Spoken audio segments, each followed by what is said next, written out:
Good evening, children. So, we're going to do episode 2 of Projects with the Home. Oh, only this time we're going to do a baking show. Our show is sponsored by this lovely oops, let me turn that around. Whoa, no, I guess it's got to go that way.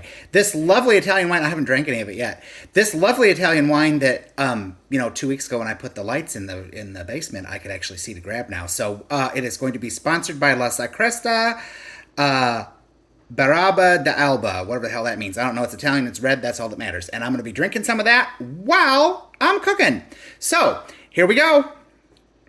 All right, what we are going to make is some no sugar banana oatmeal cookies. And I'm going to put dried cherries in instead of dried raisins is what it called for. So I've got some bananas that we're getting ready to they actually turned. A little bit of a fight out here in the kitchen because they drew a gun on me and I had to take them down. So I'm going to go ahead and mash up my bananas. Now, the original recipe for this only calls for 3 bananas. But I wanted to go ahead and I had 4 that had started to go bad. Well, they started to turn. They weren't quite bad yet, although they were like right on the edge. So I wanted to get them stirred up. So the first thing you do is you get your bananas all mixed up, which is what I'm doing right now. I got to bust them up with my fork. The next ingredient that this calls for is some rolled oats. Now, I just get the quick minute oats. You can get whatever brand you want. I kind of find that Quaker doesn't quite have as many of the hulls. Sometimes you find a hull in some of the cheaper brands, so I do get the Quaker oats. But because I have increased this recipe a little bit, it takes 2 1/3 cups or 2 2/3 cups of oats. So I've got my half measuring cup right here. I'm gonna go ahead and measure out half. So I need 4 of these. So there's 1, 2, 3. One of those is a little bit bigger, so 4, and then I need my 2/3, which I think is this one, yeah. So this is my 2/3. Ooh, that's a lot of oats. All right, my 2/3. There we go. Ooh, that's a bit much. All right, there we go. So this is going to be fun to mix up. Ooh, you guys get to watch this. This is just going to be a blast. All right, so I've got a wooden spoon over here. I've got one of Mom's old wooden spoons. But I'm going to try and go ahead and mix this up. This also takes applesauce. It says almond milk, but I didn't have any almond milk. And when I went to the store today, I totally forgot it. Which it wouldn't get drank anyway because I'm not a big milk fan, period, other than like half and half for coffee. And I'm not a big nut milk fan or oat milk. So we're just going to use some half and half because I've got some. So these will be nice and rich. Anyway, so you get these little guys stirred up with your bananas. It still needs to be mixed up some more. So you get all these little guys stirred up. And then the next thing we're going to add is 4 ounces or a half cup of applesauce. And I have already doled that out. I get the unsweetened kind. You can get any brand you want. I just got the Mott's. That's what I could find at Kroger today when I went grocery shopping. So I got the Mott's brand unsweetened. I didn't want any added sugar in this because honestly my ass is fat enough. So we're going to get that all mixed in there. So we'll get this all mixed up and this will help moisten that up just a little bit.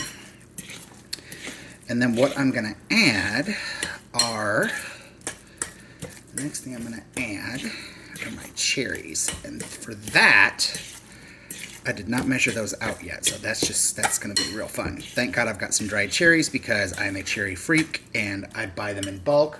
Don't anybody think anything dirty by what I'm saying because I already know Amy Geary, Daryl Popham, what you all are already thinking because you all are filthy. Anyway, so, I mean, when I'm talking about cherries. Anyhow, let's get these in here. And I've made this before with dried, or with raisins. I almost said dried grapes. With raisins, and I wasn't real crazy about it. So I got my dried cherries. I'm going to put those in. And get these mixed up. And then I've got to go over and get the creamer to put in here because I didn't do that yet. half and half. I need 1/3 of a cup of half and half, so we're going to get that done. And I've got all kinds of stuff on my counter, so my counter space is limited as it is, and it's a mess. But I want to get all this mixed in as best I can. I thought I'd need my wooden spoon, but apparently I don't. And yes, it does look, it is pretty moist, but that's the way you want it to be, because otherwise they're going to be dry as farts, and you really don't want to be eating dry cookies. Again, keep your comments to yourself. So let me go over and get, I'm gonna put my wine away. And I'm gonna get my half and half, because I'm bougie like that. And I need 1/3 of a cup of half and half. Is that my third? Yeah. 1/3 of a cup, which it could be, and the recipe calls for almond milk, which you could use any kind of milk, nut milk, coconut milk, milk. It doesn't matter. And if this little doubler the little thing that doubled my recipe for me, I may have to add some more oats to this, because this is getting a little bit liquidy. Damn, that is really liquidy. So I'm going to add a few more oats to this. I know they'll soak up some of that liquid, but we don't want it to be too runny. And then the last two things you are going to add to this are vanilla and cinnamon. And it calls for, because mind you, like I said, I added, I went ahead and added an extra banana to this because I had 4 bananas laying around. So I tried to do, when I did the doubler on the, or not the doubler, but the little calculator for the recipe, it said to use 1 1/3 teaspoons. Well, I'm not that special that I have an actual 1/3 teaspoon, so I'm going to do 1 1/2 teaspoons of each. I'm going to do my dry first. So let me get use my cinnamon here. So I'm using just 1/2 teaspoon right now for this cinnamon, because I only need, whoops, that's way too much. All right, so let's shake that in there. So that's 1/2. That will make 1. And then I'm going to take kind of part of this. Maybe just a smidge more, because I like cinnamon. Well, a little bit more than that, Larry. All right. And I love me some cinnamon. So there's my cinnamon. I'm going to go ahead and mix that in before I put the vanilla in, just to make sure, because this is dry. I don't want that vanilla to clump anything. So we'll get this all mixed in. These are actually really good. Like I said, I've never made them with the cherries before, but we're going to try it because I think that will be really good. Try to get that cinnamon all mixed in there. All right, so next is vanilla. Now, I'm a picky bitch when it comes to vanilla. I like real vanilla extract. It's really expensive, but it is much better, I think, than the imitation crap, and especially when you find out how they make the imitation crap, it's kind of gross. So there is 1 teaspoon of vanilla, and then I'm going to do just 1/2 teaspoon of vanilla. And yes, in my dirty 1/2 teaspoon with the cinnamon. Scandalous. All right, so let's get that all mixed up.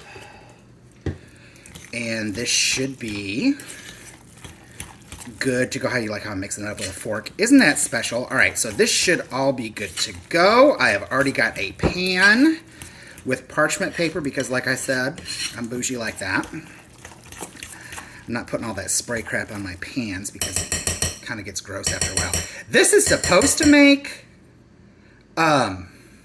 32 cookie. I think it's going to make way more than that, but we'll see. Like I said, this is the first time I've made this where I've actually increased anything in it. I've made it a couple times before, and it turned out really well, so we're going to see. Let me get that out of the way. Ooh, clang, clang, clang. So let's get this down my big old pan. And I'm going to put a few of these on here, and then I'm going to leave you guys, and we will come back after the first few of them get done. I still think that needs just a little bit more of the oats.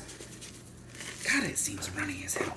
All right, anyway, or not runny, but like a lot more moist than what it was. I swear to God, I've only had like 1 sip of that wine, and I've barely had any, so I swear. So let me get these mixed in here real quick, and then what we're going to do is drop a few of these on our tray. Now, I have made these before. I know, and I brought them into school for a few people. I know Olivia really liked them. Most of you don't know who the hell she is. She's one of the kindergarten teachers. And Missy didn't like them because it's oatmeal. But that's okay. I'm not going to judge. So I'm just going to drop a spoonful on here. And what you'll want to do when you get this on there is you'll kind of want to shape it up, because whatever you drop it on here is the shape it's going to be. All right. So when you drop it on there, and you're probably going to get some that may not have any of the dried fruit, and that's perfectly okay. If you have kids and you're making them, they will probably have a shit fit about it, but that's okay too. So I'm going to get a pan of these done, and then we'll bake them, and then we will come back. So that's the end of video number 1 for today, and I will see you all in a little while. Toodaloo.